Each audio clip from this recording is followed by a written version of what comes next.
नमस्कार। मैं आरटीआई मंथन से निर्मल। हम आज बात करेंगे पर्यावरण से संबंधित। सर्वप्रथम ईंट भट्ठा जो देवरिया जिले में चल रहा है, जिनकी संख्या लगभग 375 है, वैध और अवैध का संज्ञान दिया गया है। तो यह जानना जरूरी है कि जो ये ईंट भट्ठे चलाए जा रहे हैं वो किस विधि व्यवस्था से चलाए जा रहे हैं। 1986 के आसपास जो हमें ज्ञान है, 1986 के आसपास भोपाल गैस कांड हुआ था, जिसमें बहुत से लोग मर गए थे। उसके बाद एक भारत के संसद ने कानून बनाया जो पर्यावरण अधिनियम 1986 पूरा भारत में लागू हो गया, केवल गली मोहल्ले में नहीं, पूरे भारत में। 1986 एक्ट जब लागू हुआ तो वह हर प्रकार के ध्वनि, सारे एनवायरमेंट से संबंधित, प्रदूषण से संबंधित है। लेकिन इस अधिनियम का खुलेआम आज भी हत्या हो रही है लोक सेवकों के बल पे। लोक सेवक इसको कहीं भी ध्यान नहीं देते हैं और जिसका स्थिति बड़ा बृहद समझने की जरूरत है। ईंट भट्ठे के बारे में हम आपके ऊपर ध्यान दें कि ईंट भट्ठे में समाज के बहके हुए लोग और कुछ बकलंड टाइप के लोग अलग अलग ज्ञान देते हैं। तो यह समझना जरूरी है कि क्या है इसकी प्रोसेस, प्रक्रिया, क्योंकि अगर ये नहीं समझेंगे तो हमेशा कंफ्यूज रहेंगे। देखिए, पर्यावरण एक्ट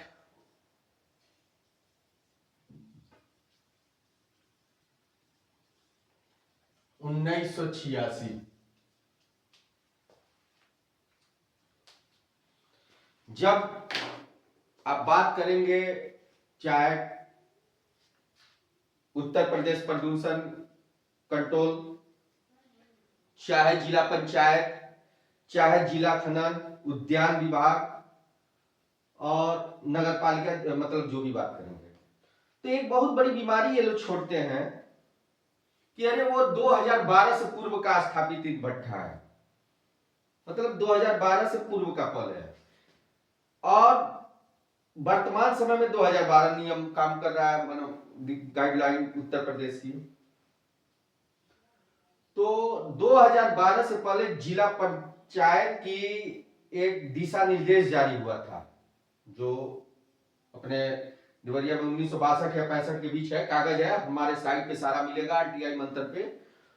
उस समय उसकी कुछ था कि ग्राम पंचायतों में जो छोटे मोटे उद्योग लगेंगे, चाहे सुर्खी चूना हैंड जो भी लगेगा, वो कैसे लगाए जाएंगे,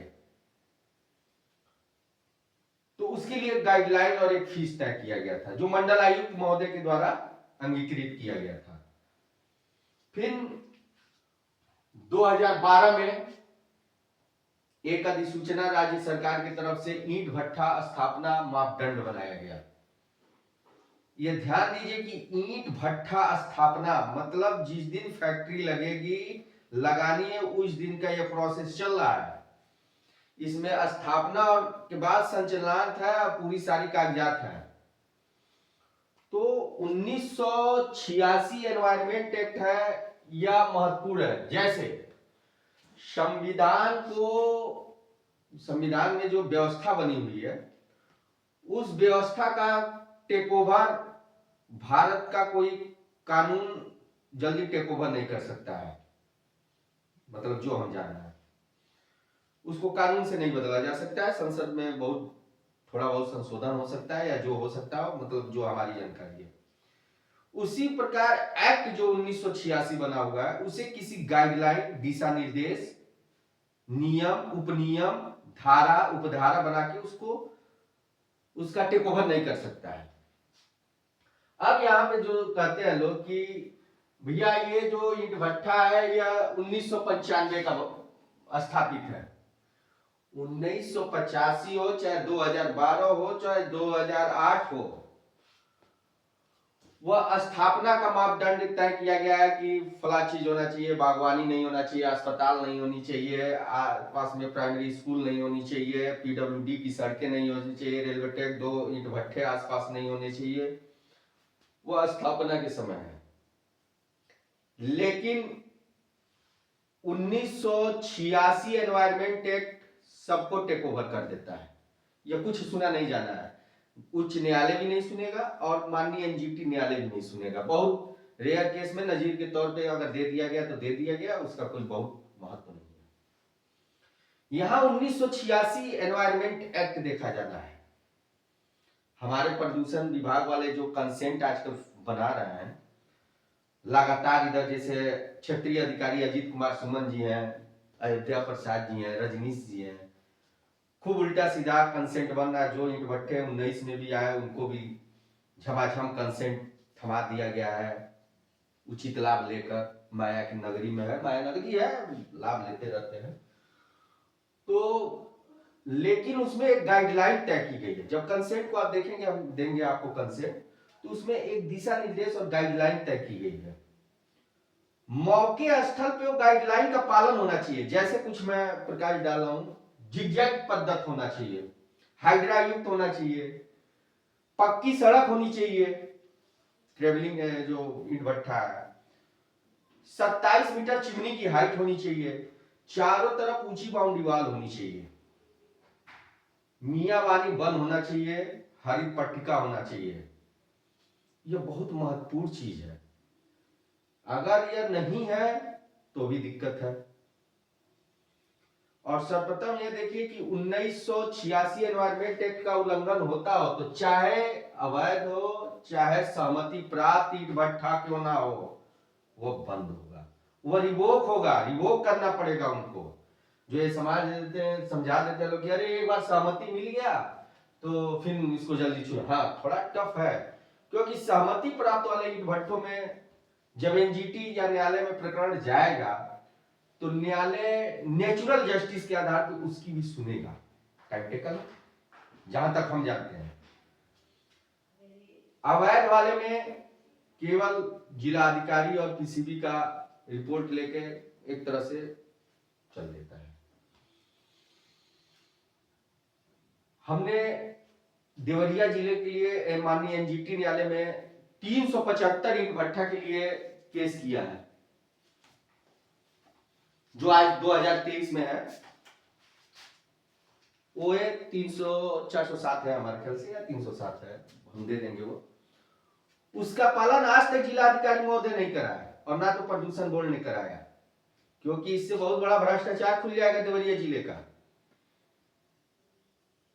और ये लगातार देखा जा रहा है कि हजारों पत्र, हम तो लगभग हजारों पत्र अभी तक छोड़ ही दिए होंगे, कोई फर्क नहीं पड़ता, न सदस्य सचिव पे, न पर्यावरण अधिकारी पे, न राष्ट्रपति भवन में, न प्रधानमंत्री कार्यालय में, न मुख्यमंत्री, न मुख्य सचिव, न प्रमुख सचिव, कोई मतलब नहीं रखता है ये। न जलवायु मंत्रालय, अब जाए कहां?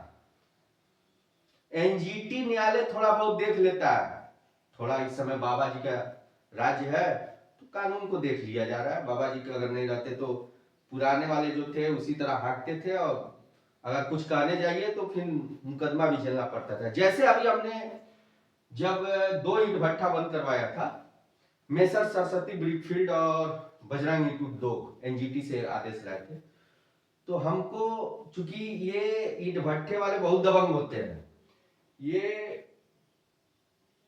स्थानीय थाना में और पुलिस में बहुत विंडो से पकड़ रखते हैं। या किसी का एक साधारण चले जाइए कोतवाली में एफआईआर नहीं होता है, लेकिन खट देना हम तीनों भाइयों के खिलाफ 307 फर्जी मुकदमा खट देना दर्ज हो गया। कारण जानते हैं कि ये ईंट भट्ठा पे लिखा पढ़ी कर रहा है। ऐसे देवरिया में 2-3 लोग और हैं जो लिखते हैं, उनके खिलाफ भी खट, किसी के ऊपर SC ST, किसी के ऊपर कुछ, किसी के ऊपर कुछ लग गया। क्योंकि कहीं ना कहीं राजनीति दबाव, माया का माया और अधिकारियों का सहयोग, एक तरफ है कि निवेश को बढ़ावा देना है, और एक तरफ दिखाया जाता है कि प्रदूषण के लिए हमको फला फला काम करना है जिससे एनवायरनमेंट का नुकसान ना हो, मतलब मौसम ठीक ठाक रहे, जो भी है। पर ये केवल दिखावा है। 95% जो कहा जाता है वो धरातल पे नहीं उपलब्ध है। इसके बारे में हमने पूरा होमवर्क किया है। जो गाइडलाइन तय की गई है वो नहीं प्रशासन अमल करती है। मुख्य सचिव, प्रमुख सचिव का लेटर जो वर्तमान समय में चल रहा है, जो ईंट भट्टे पे जिलाधिकारी और मजिस्ट्रेट को, मतलब सर्वप्रथम पीआईएल दाखिल हुआ था ईंट भट्टे के संबंध में 2010 में लखनऊ में। उसके बाद मिश्रा जी का एक पीआईएल 2014 12 या 14 में जो चला था, सबसे पहले जो थोड़ा हंगामेदार रहा पूरे प्रदेश में, वह चला। उसके बाद नियमित क्रम से पीआईएल चलती रही और आज तक चल रही है। ईंट भट्टे पे अवैध बहुत है, तमाम लेटर लिखा जाता है, तमाम दिखाती है फर्जी रिपोर्ट।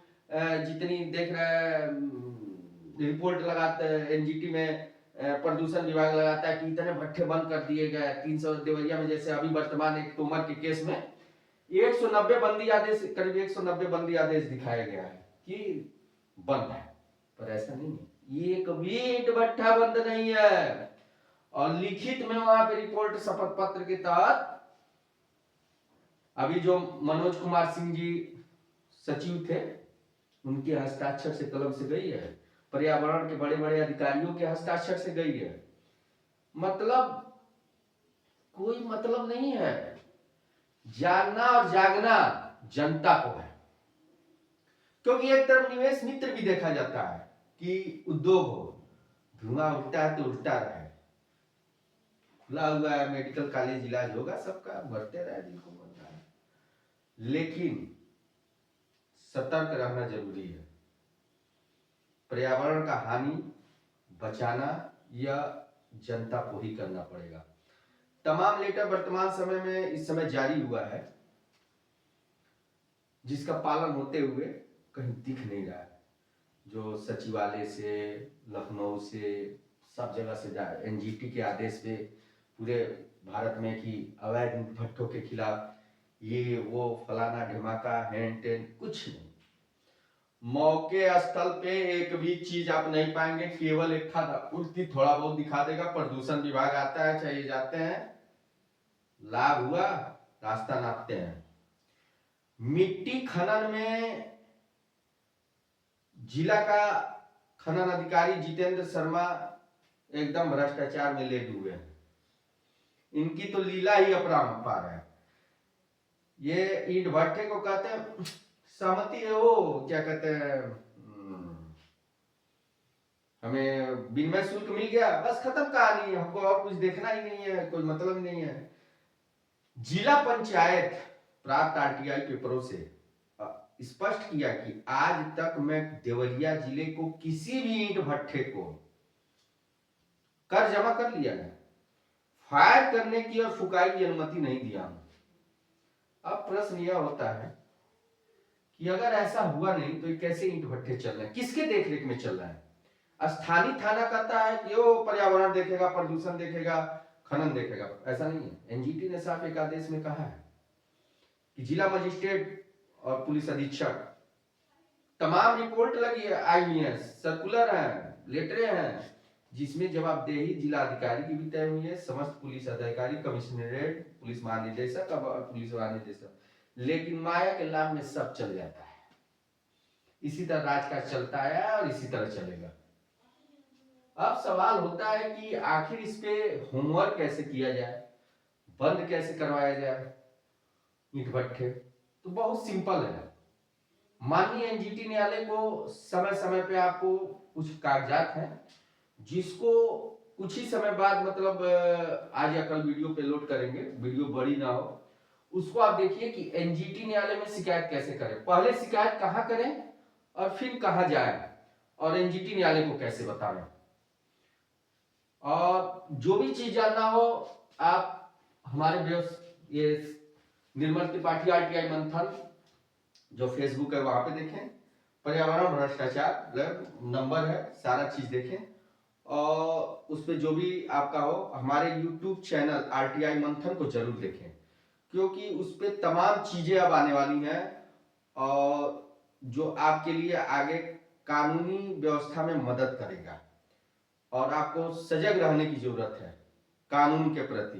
कानून का पूरा पालन होना चाहिए और जिससे स्वास्थ्य भी सही रहे और कानून का भी पालन हो। जो ये लोक सेवकों द्वारा भ्रष्टाचार का भेंट चढ़ाया जा रहा है। नमस्कार, मैं RTI मंथन से निर्मल।